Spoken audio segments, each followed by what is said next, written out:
Hey everyone, this is Tim from YourSixGaming. Today in this video, I'm going to go and show you how to fix when your L1 or R1 button on your PlayStation 5 controller is sticking, and how to remove them. So let's go ahead and jump in the video right now.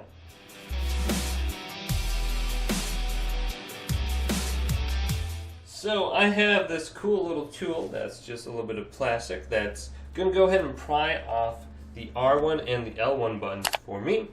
Now, you don't necessarily need this, but this won't damage your buttons. So what you want to do is go to the middle of the button, then lift up very gently, and this should pop off. So you'll hear a click, and then just move to the other side, and that is now off. Now let's go to the other one here, and remove this one.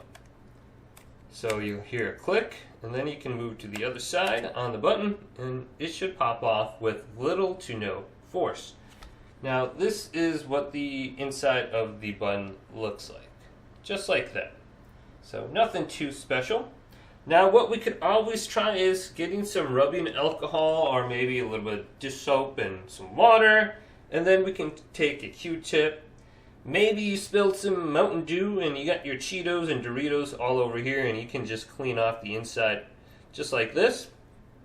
Then go to your controller and do the same thing. Now I visually don't see anything wrong with this, but we can always just clean this just to make sure.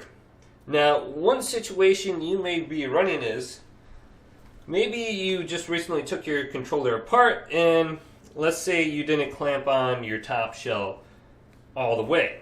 So there is a little screw right here. We want to make sure this is aligned and tight on both sides, and then just clamp this down really good.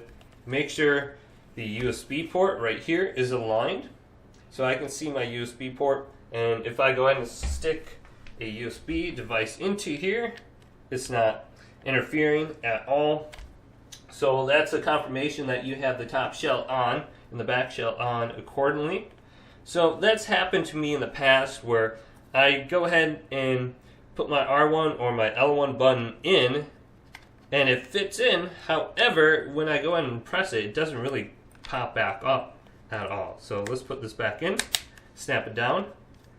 Or here's another situation you may be running into. You didn't put your button in correctly.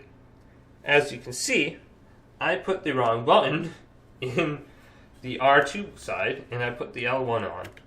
So let's go ahead and pop this up and off. So if you do run in that situation, it's going to stick. So let's put our buttons back in after we clean them. So here's the L1 button on top of the L1 side. Let's snap it in so you can try clean it and just make sure that shell's on. That's happened to me in the past. So if this video did indeed help you out, go and leave it a big thumbs up and subscribe to my channel down below for more tech up videos coming up next on YourSixGaming.